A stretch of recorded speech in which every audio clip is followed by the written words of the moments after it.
রাজ্যের বিভিন্ন প্রান্তে দাগি তালিকায় ফুটে উঠছে তৃণমূল নেতা নেত্রী ও তাঁদের পরিবারের সদস্যদের নাম। যেমন সাগর ব্লকে শাসক দলের কম বেশি ৩০ জন চাকরি পেয়েছেন ঘুরপথে।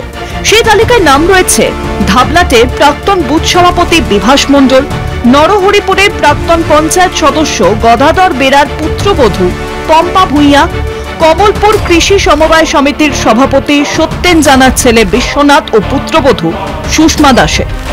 জানা পরিবারের বড় ছেলে সোমনাথ ও মেয়ে মিঠুও গ্রুপ সি পদে চাকরি হারিয়েছেন। কিন্তু আমাদের এই অথরিটি দেয়নি, আমাদের দিয়েছিল যে এরা ওএমআর ইস্যু।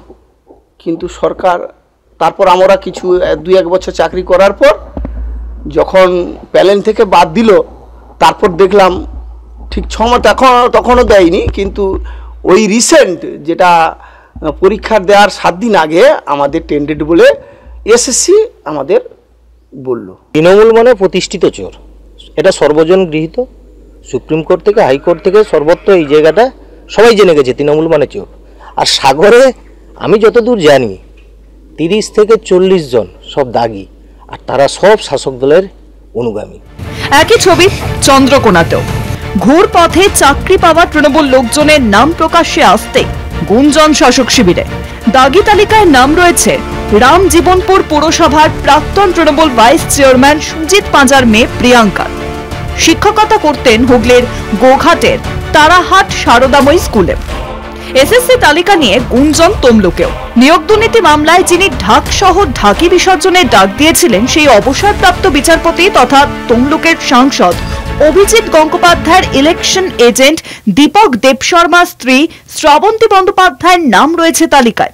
অভিযোগ তৃণমূলের। অভিজিৎ গাঙ্গুলি যিনি নির্বাচন সফর সঙ্গী ছিলেন, তার স্ত্রী সর্বাণী মুখোপাধ্যায়, তিনিও 1408 নম্বর সিরিয়ালে তার নাম আছে।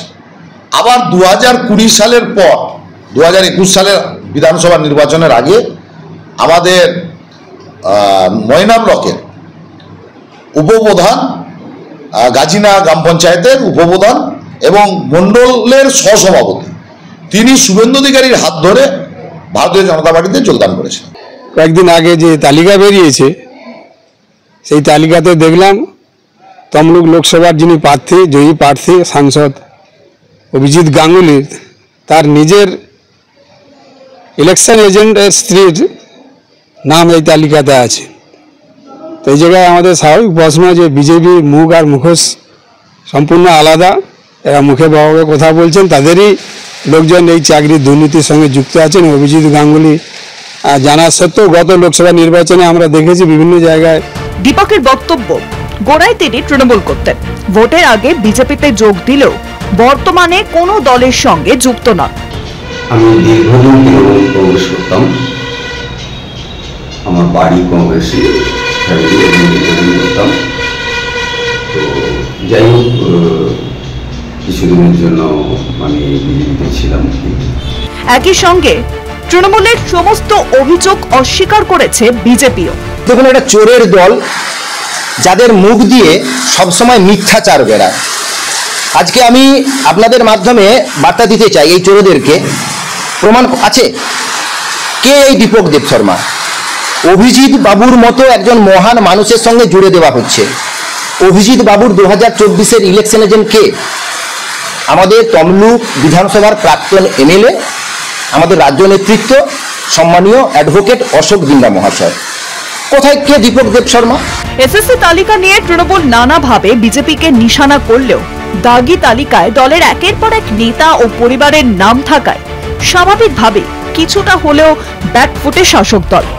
এ নিয়ে বিজেপি সুর চড়ালেও দাগি তালিকায় ময়নার গজিনা পঞ্চায়েতের উপপ্রধান সৌমেন করের নাম থাকায় চুপসে গিয়েছে গেরুয়া ফানুস।